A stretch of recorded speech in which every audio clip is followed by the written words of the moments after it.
Thank you all so much for being here.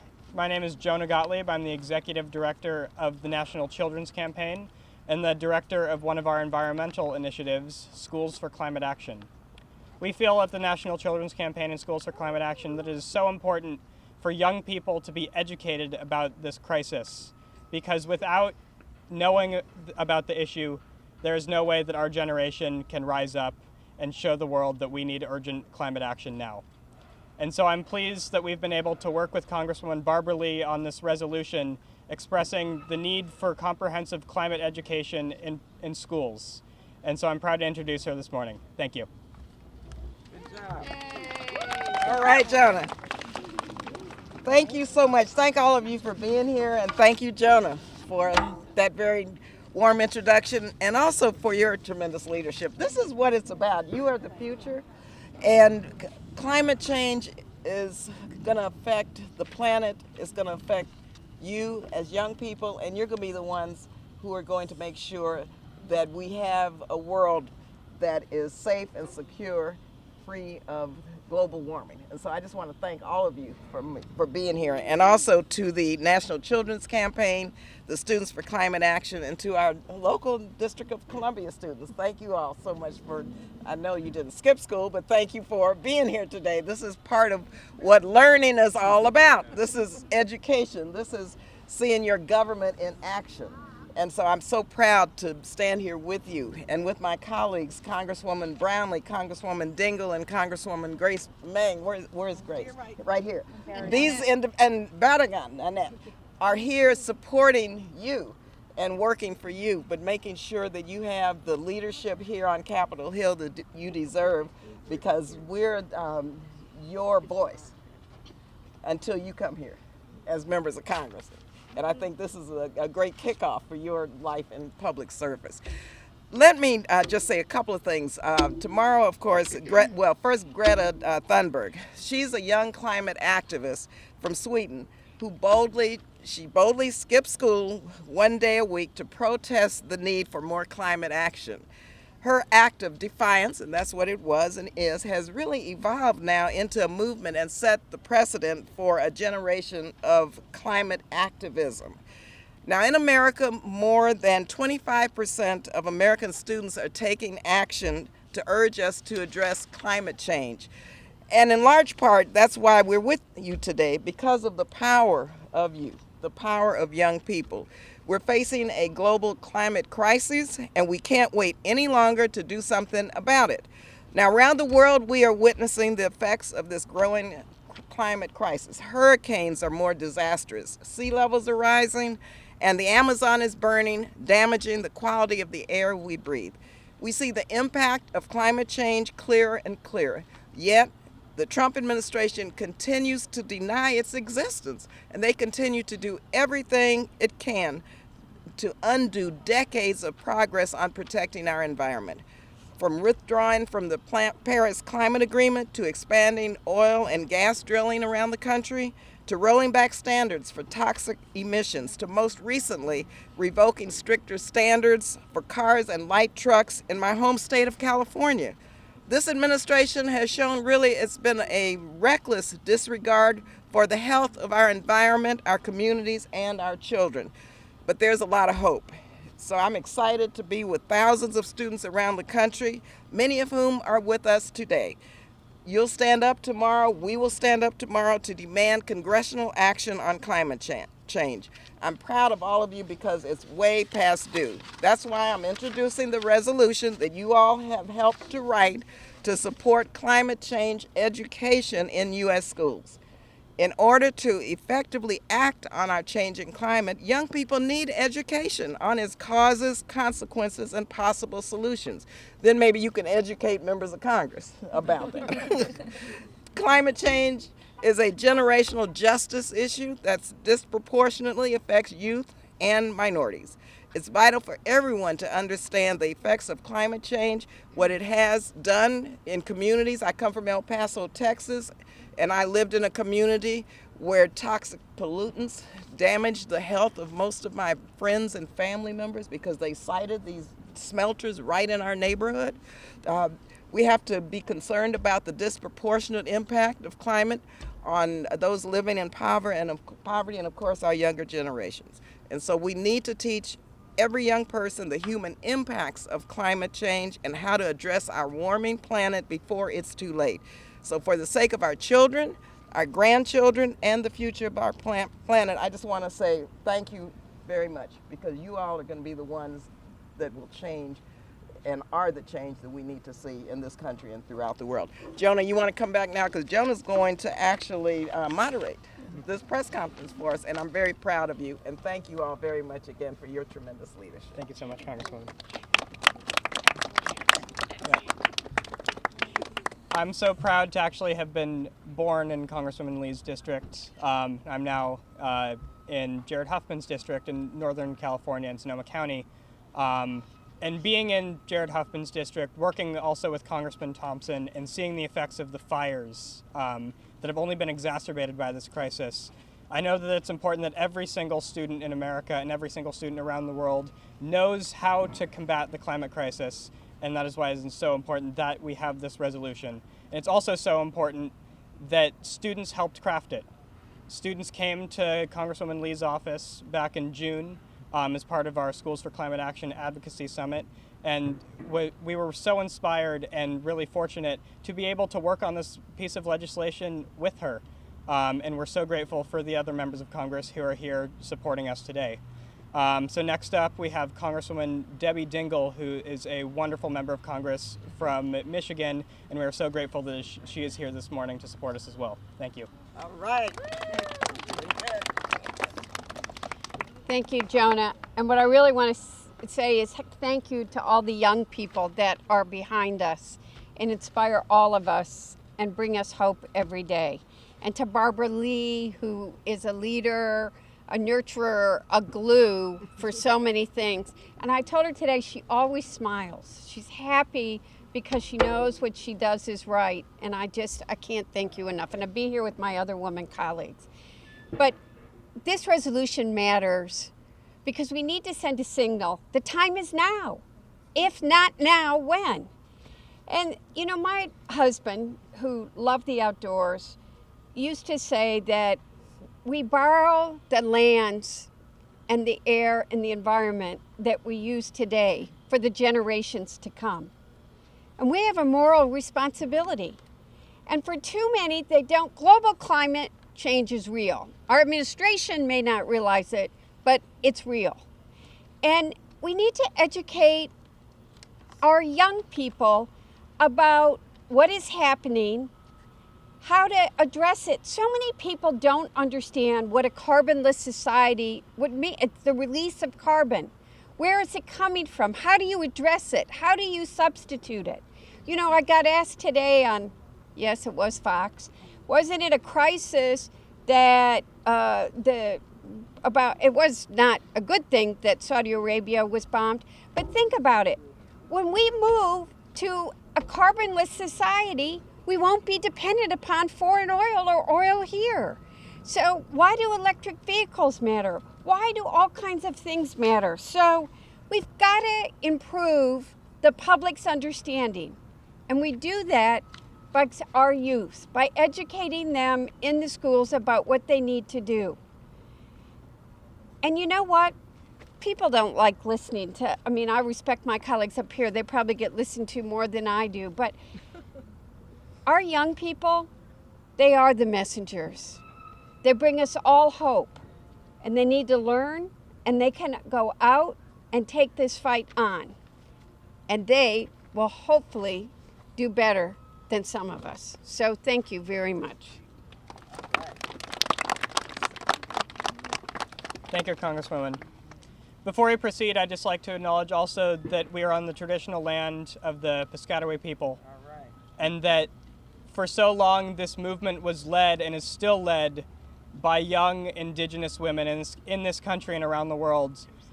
And part of this resolution, part of educating all of the United States and our generation about this crisis, is to show the world that we can join these amazing Indigenous activists who have been working for much of their lives to combat the climate crisis, because this is who they are.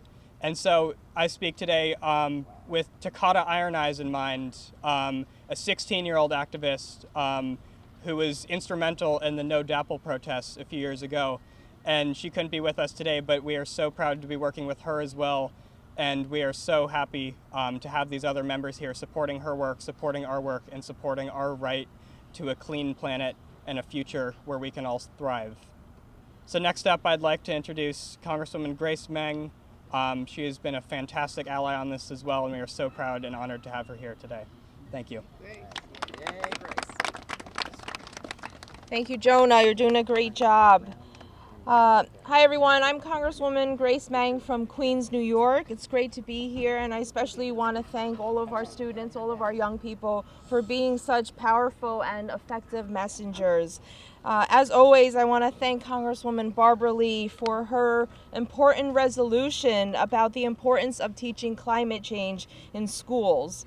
I want to thank all of our advocates for their work in heightening our awareness and the important need to engage in action to combat climate change. I stand here today in solidarity with all of you because I worry that inaction towards climate change will lead to a less sustainable world for my two children, my two boys ages 9 and 11. The magnitude of climate change that we face today will continue to grow, and we must urgently act now to ensure a better future for our kids. Global temperatures are rising, and the last 5 years, from 14 to 18, were the hottest years on record, according to NOAA. Hotter temperatures mean stronger storms and more intense rain events that challenge how we live. That's why it's imperative that we bring the issue of climate change into our schools, onto the curriculum, to help our students understand and lead this charge to a more sustainable future. Our kids are our future scientists, engineers, teachers, and innovators who will guide our nation. By teaching climate change in schools, students will understand the gravity of the situation and realize that they can be part of the solution. To increase climate literacy, schools can be the conduit for students, families, and communities to learn about climate change, its impact, and help create solutions to mitigate its worst effects. Due to the disproportionate impact of climate change on students of color and students in poverty, climate change is also a human rights issue that threatens our children's social, mental, and physical well-being. When we bring the conversation of climate change into our schools, we empower our children to make better decisions. I know that many people here are also parents like myself, and I want to do everything I can to protect the future of our children. So I want to thank my colleagues for simply initially believing in the science of climate change. And that's why we need our young people, our young messengers, to make sure to educate the rest of our Congress members as well, like Congresswoman Barbara Lee said. We can't be idle anymore, and I'm so proud that the Democratic majority in the House passed the Climate Action Now Act that prohibits the president from withdrawing from the Paris Climate Agreement. Unfortunately, Mitch McConnell refuses to pass that bill, and that's why students, the future of our nation, are fighting and demanding action this week. Climate change affects the world, and the decisions we make will impact future generations. Let's commit to combating it by working towards more sustainable solutions and making sure all kids in schools know of its consequences. Again, thank you so much to Congresswoman Lee, my colleagues, Congresswoman Dingell, for your leadership. Proud to stand here with all of you today. Thanks for being here. Thank you, Congresswoman. I'd next like to bring up Congresswoman Brownlee from Southern California, who's also been a tremendous ally previously on this issue and so many others. And we are really fortunate to have her here and have her with us in this fight today, and the strikes tomorrow, and every day in the future until we solve this crisis. So I thank her for being here. Thank you so much, Congresswoman. Thank you, Jonah. Thank you very, very much. And thank you, Barbara Lee, for your extraordinary leadership, all the members here, and most importantly, thank you to all of the students behind us who are demonstrating extraordinary leadership throughout our country. All of you have just been terrific in your relentless advocacy and activism that you are doing to raise awareness of the climate threat, its urgency, and the consequences of the climate crisis if Congress fails to act. It is clear that the earth is warming and we must face up to the magnitude of the climate crisis, and we must face up to it now. The consequences are ever present. The science also is very clear. That is why science and climate education is so vitally important and must be an integral part of every student's education. Back in April on Earth Day, Congresswoman Dingell and I introduced H.R. 2349, the Climate Change Education Act. This is a good bill, but today I am so pleased to join Congresswoman Lee and Congresswoman Dingell for amplifying this message with the resolution that we are introducing today. With the incredible student climate activism we are seeing in Washington and across the country this week, it is the perfect time to recommit ourselves to this most important challenge of our lifetime. With increased climate education in our schools, we will likely inspire more young leaders, like many of you here today, to fully understand the realities of the challenges we face. Yesterday, the Select Committee on the Climate Crisis, which I am a member, held a hearing where we heard from incredible young leaders who clearly understand the depth and the magnitude of the climate crisis and decided they could not wait any longer to advocate on behalf of the health of our planet and for the future of their generation. At the hearing, Greta Thunberg, who Barbara mentioned earlier, who was 16, a little bit older than maybe some of us behind us, but she is now a very well-known climate change activist from Sweden. But she told us that the most effective method she found to inspire her fellow young students was simply to share the truth, to tell the truth. That's what we're advocating for today, is spreading the truth. The very least today's generation can do for the next generation is to make sure that they know the facts, they know the science, and they know the solutions to a carbon-free world.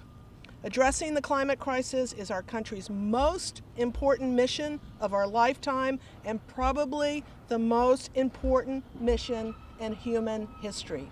With leaders like the young people in front of us today, I am confident we will be able to meet that challenge.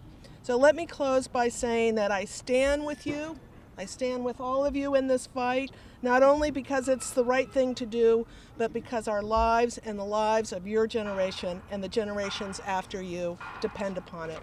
Thank you very much to all of you for being here, and thank you all for your leadership.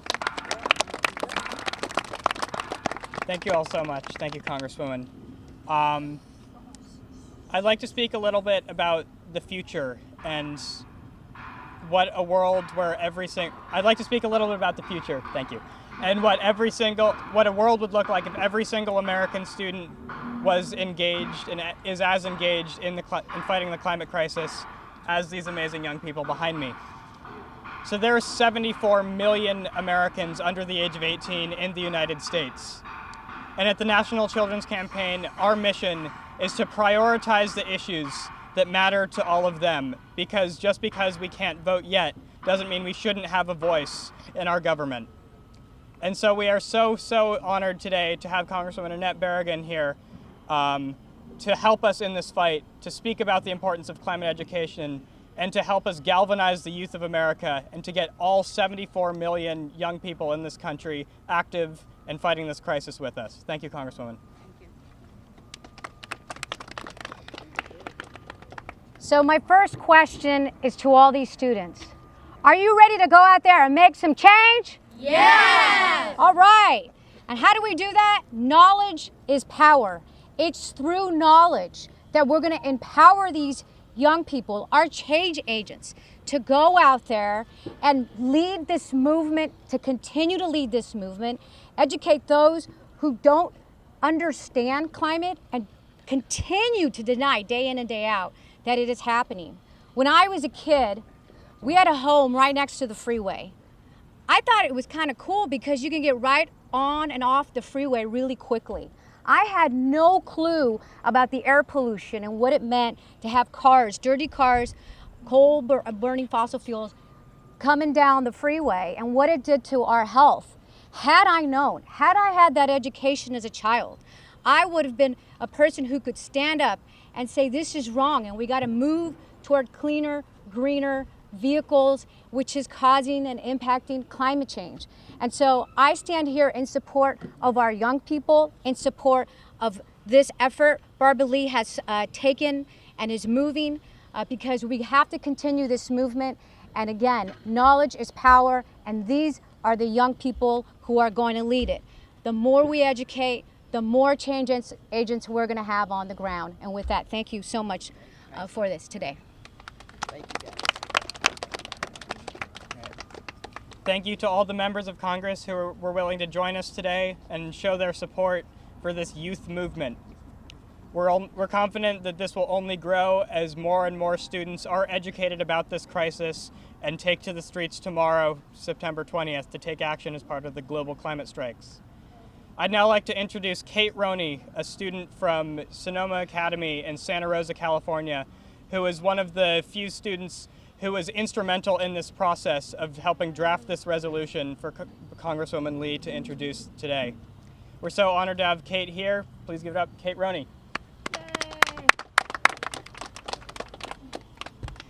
My name is Kate Roney and I am 17 years old. I'm here today because of the hard work of Representative Barbara Lee and her office on the drafting of the resolution in support of teaching climate change in schools. This important resolution was inspired by the passing of several Schools for Climate Action resolutions in Representative Lee's district. Thank you to the Albany, Berkeley, and San Leandro Unified School Districts, as well as the Julia Morgan School for adopting our Schools for Climate Action resolutions, calling on Congress to take immediate climate action. Representative Lee and all the co-sponsors of this resolution have heard this call, and for that they have our tremendous gratitude. I would not have been able to come as far as I have in my climate advocacy without climate education. What I learned in school about the climate crisis completely changed the trajectory of my life. That is why I wholeheartedly support this resolution. When educators teach kids how to read and write, they don't just teach the letters and the sounds. They teach them what the words mean, when and how to use them. They teach them knowing that in this day and age, literacy is invaluable. They teach these students more than just words on a page, they teach them a life skill. With the climate crisis beginning to affect almost every part of our lives, teaching climate literacy is becoming equally important.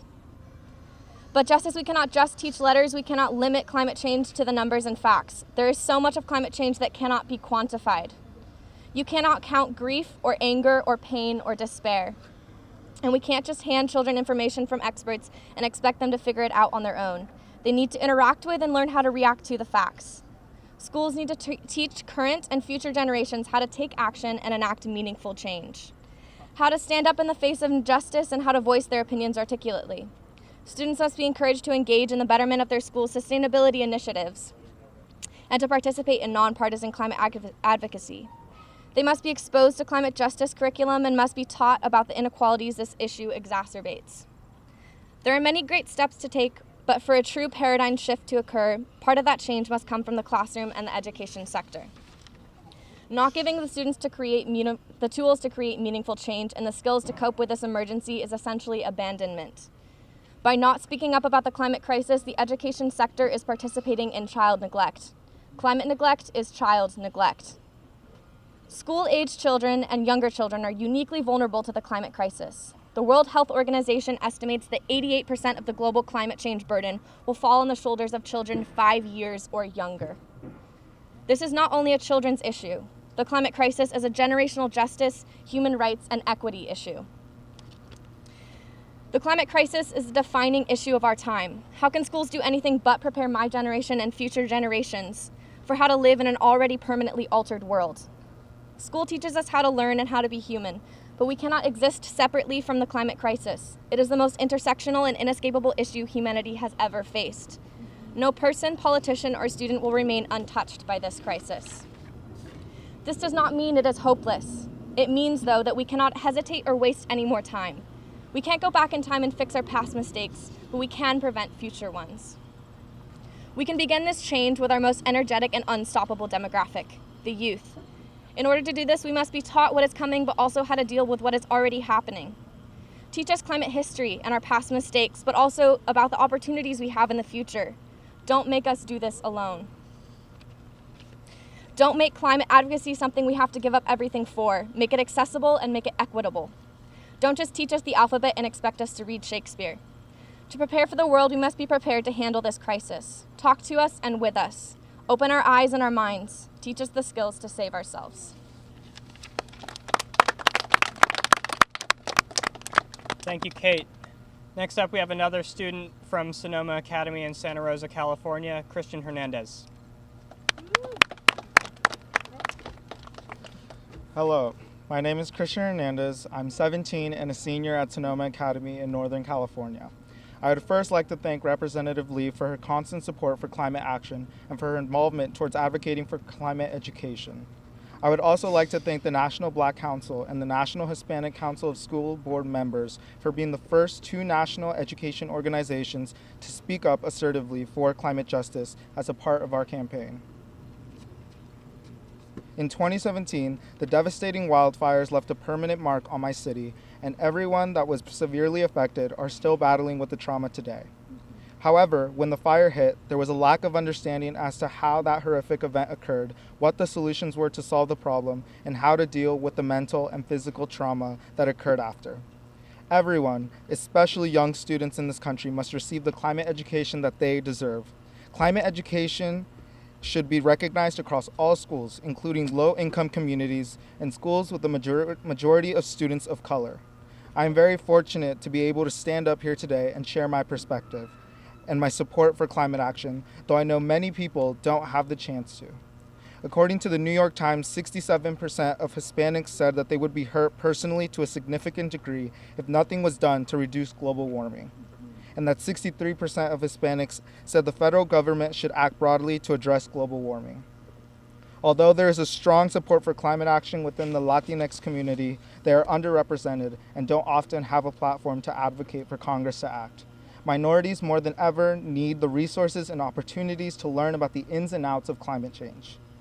Climate education is essential to everyone, especially advocates, and it takes a strong and enforced climate curriculum and motivated and inspiring teachers to make that change. Representative Lee's resolution helps bring inclusivity to this issue and will hopefully inspire and invite more voices to the table. We need all the help and perspectives we can get, and it all starts with climate education. Thank you.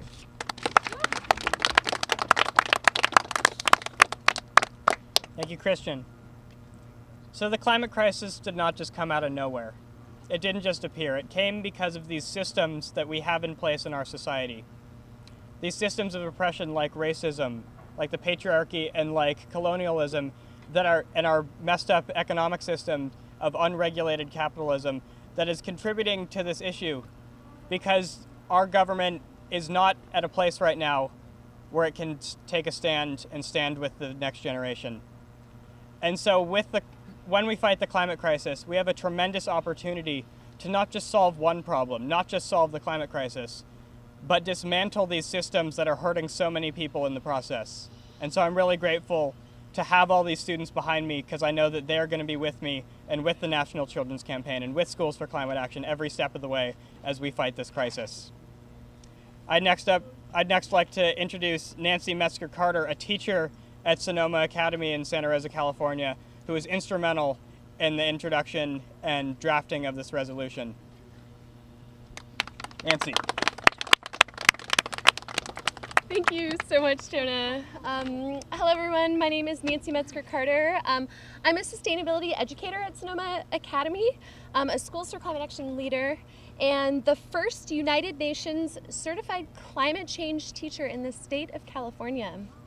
Thank you, Representative Dingle, Brownlee, Meng, all the representatives that came out today, but especially Representative Lee for giving my students this incredible lesson in civic engagement and inspiring so many other students in the process. Teachers are on the front lines of solving the climate crisis by preparing our youth for the challenges they'll face. I've been teaching about climate change for about 14 years, but for years I've taught the science behind climate change and the true extent of the climate crisis. And when students understand this, they want to act. In fact, they feel the need to act. Yet, all my teaching materials focused on recycling, vegetarian diets. It places the burden on kids to make consumer choices to draw down their own carbon footprint. It never felt right to me. Then I discovered that having students focus on their own personal carbon footprints was educational policy informed by a well-documented fossil fuel deflection campaign aimed to divert attention from the 3 industries that emit 70% of all greenhouse gases in the United States. These fossil fuel companies create curricular materials and send it to teachers and also post it online. A recent study reviewed 30,000 free online climate change lessons and found only 700 of them reflected accurate science. Most of these 700 that reflected accurate science still put the burden on students to solve the climate crisis by lowering their carbon footprint. So I went looking for a better way to teach climate action to my students, where they can feel empowered, where they can make a real difference on a large scale, and equip them to face future challenges. I discovered Schools for Climate Action, a nonpartisan grassroots campaign that helps school boards and student councils and educational sector organizations pass climate resolutions that declare climate change as a generational justice issue, and they call on Congress to act. It was work with Schools for Climate Action that empowered these young people that Representative Lee worked with to draft this resolution, and now today we're standing on the steps of Congress calling on the nation's leaders to support climate education in all schools. Teachers are on the front lines of the climate crisis. We have the responsibility of preparing our youth for the challenges they face. We must help them think bigger than recycling in their personal carbon accounting. With this resolution and the future of climate education, we must empower the youth to shape the policy we need for a livable future. Thanks, Jonah. Thank you. So before we conclude, I'd like to call up Callan Benson and Olivia Werblin.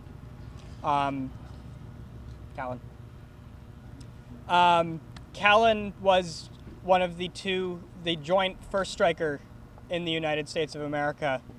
And we're so honored to have her with us today representing Fridays for Future. And we are so honored to have her joining us tomorrow and having all these students behind me joining us tomorrow as we strike in Washington, D.C. on the steps of the Capitol. We know that this crisis will only be solved when all of the youth join together, because the generations before us have failed us. And so the only way to get our youth involved is to make sure they know what they're up against. And so that is why this resolution, drafted by these high school students, is so important. So we thank Congresswoman Lee for her introduction of this resolution. We thank the other members who are here today helping us support it. And we thank the students who are here today and the millions of students who will be with us tomorrow around the world, and the largest mass mobilization in history of the world as we strike for climate action. Thank you all.